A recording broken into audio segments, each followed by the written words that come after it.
हम जब 2024 के वर्ल्ड कप में इंडिया से हारे थे तब वसीम अकरम उस मैच के बाद बहुत गुस्से में थे। नवजोत सिंह सिद्धू के साथ बातचीत करते हुए वसीम अकरम ने कहा था, इनफ इज इनफ, अब नई टीम बनाओ, बहुत देख लिया इन प्लेयर्स को। ये अल्फाज थे वसीम अकरम के 2024 में। जब से फखर जमान बाहर हुआ है और बाबर आजम की एशिया कप में T20I में वापसी की खबरें चल रही हैं, तब से जो साबिक क्रिकेटर्स हैं जो कल बाबर आजम के खिलाफ बोल रहे थे और कह रहे थे कि बस बहुत हो गया, अब वो बाबर आजम के गुन गाने शुरू हो गए हैं, जिनमें वसीम अकरम, शाहिद खान अफरीदी और राशिद लतीफ शामिल हैं। और इन्होंने क्या बातचीत की है वो आपके साथ शेयर करते हैं। वसीम अकरम ने जो पॉइंट उठाया है वो हम सबको समझ आता है और कहीं ना कहीं उनकी बात ठीक है, लेकिन जो दो बंदे हैं शाहिद खान अफरीदी और राशिद लतीफ के बारे में बात करें तो राशिद लतीफ की बस एक ही ख्वाहिश है कि पाकिस्तान की टीम हारती रहे जब तक सलमान अली आगा कप्तान है। यानी कि दूसरा जब हम T20I मैच हारे तो उसमें राशिद लतीफ ने चंद मिनट्स में ट्वीट ठोका, modern cricket born in Islamabad and dead in Florida, ये उन्होंने ट्वीट किया एकदम से। तो राशिद लतीफ साहब, आपको थोड़ी सी याद अगर दिलाएं तो हमारी क्रिकेट 2024 के वर्ल्ड कप में वर्सेस USA फ्लोरिडा के बिल्कुल साथ ही डेलिस में दफन हो गई थी जब हम USA से मैच हारे थे।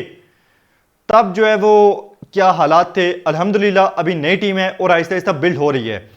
तो यहाँ पे जो राशिद लतीफ का हमें मसला समझ आता है वो सिर्फ एक ही है कि वो सलमान अली आगा से नाखुश हैं। राशिद लतीफ का कहना है कि अगर बाबर आजम यानी कि जो 9th रैंक टीम थी पाकिस्तान, उसका प्लेयर बाबर आजम अगर टॉप रैंक टीम के अगेंस्ट परफॉर्म करता है, हजारों रन्स बनाता है और वो टीम में नहीं है, तो आपके जो कप्तान है सलमान अली आगा, जिनकी 3 50s भी नहीं है, उन्हें टीम के आसपास भी नहीं होना चाहिए। यह कहना है राशिद लतीफ का। हालांकि एक और चीज है जो मैं करना चाहता हूं, जब आपकी टीम जा रही है, बिल्कुल आप एशिया कप में जा रहे हैं, एशिया कप शुरू होने वाला है, उससे पहले कप्तान को इस तरह के ताने देना, इस तरह की बातें करना मेरे ख्याल में शर्मनाक है। कम से कम आप एशिया कप का इंतजार कर लें, क्योंकि उससे पहले हमने एशिया कप भी खेले, T20I वर्ल्ड कप भी खेले, ODI भी खेले।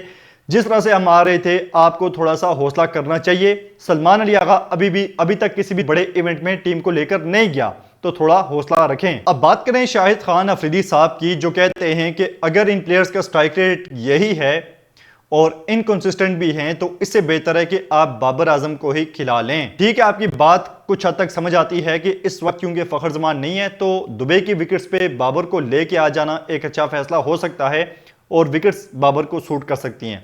लेकिन जहां तक आप टारगेट कर रहे हैं इन यंगस्टर्स को, तो ये ज्यादती है यंगस्टर्स के साथ, क्योंकि 4 सीरीज खेले हैं, 2 जीते हैं, 2 हारे हैं, जिनमें एक बहुत ज्यादा टफ सीरीज थी वर्सेस न्यूजीलैंड।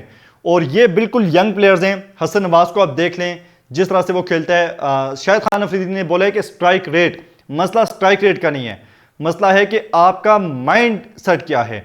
आप जब ग्राउंड में उतरते हैं तो किस माइंड सेट के साथ उतरते हैं। आप डरे सहमे हुए तो नहीं उतर रहे, आप अपनी परफॉर्मेंस के लिए तो नहीं उतर रहे कि मैंने 25-30 रन पहले आराम से बनाने हैं, बाकी टीम को बाद में देखूंगा, पहले अपने रन बना लूं। क्या प्लेयर इस इंटेंट के साथ तो नहीं उतर रहा। हमारे ख्याल में इस टाइम पूरी टीम को आप देख लें, कोई भी प्लेयर को ऐसा नजर नहीं आएगा जो अपने लिए खेल रहा हो या उसकी कोशिश ये हो कि मैं रन बना लूं, टीम बेशक डूब जाए। और एक और चीज के जो स्ट्राइक रेट की बात आपने की है वो इन विकेट्स पे आप देखें, जब अच्छी विकेट्स मिली पाकिस्तान को वर्सेस बांग्लादेश तो कैसे रंजू के अंबार लगे और कहां पे थे स्ट्राइक रेट 200-200 250 के स्ट्राइक रेट थे। अब ये जो विकेट है बांग्लादेश की और वेस्ट इंडीज की, यहां पे हाईएस्ट रन ही 130 132 ये एवरेज रन है यहां पे, और ये डिफेंड होता है जो टोटल होता है। तो यहां पे अगर आप डिमांड करें कि स्ट्राइक रेट 200 हो 250 हो तो ऐसा नहीं हो सकता। यहां पे आपको वही 125 30 40 वाले स्ट्राइक रेट मिलेंगे। अब आखिर में बात करते हैं वसीम अकरम की, जिनकी बात में वजन है, यानी कि वो उसी सोच के साथ बात उन्हें की है कि बाबर को अगर आप खिला रहे हैं तो नंबर कौन सा होगा ये कोच डिसाइड कर लेगा, जो बाबर है वो एडजस्ट कर लेगा। लेकिन अगर तीसरी पोजीशन पे बाबर खेले तो यह ज्यादा बेहतर रहेगा। बिल्कुल यहां पे वसीम अकरम की जो बात है वो ठीक है कि बाबर आजम के लिए जो सबसे सूटेबल नंबर है वो नंबर 3 है। और एक और चीज उन्होंने बोली है कि अगर टारगेट 140 से 160 तक हो तो बाबर टीम को लेके चलता है और टारगेट चेस करने में आसानी हो सकती है पाकिस्तान को। यहां पे एक और चीज हम इनसे इत्तफाक इसलिए भी करेंगे वसीम अकरम से कि जो दुबई की विकेट्स होंगी इन पे आपको इतना ही टोटल देखने को मिलेगा। 170, 80, 40, 50, 60 यही टोटल लगने वाला है एशिया कप में।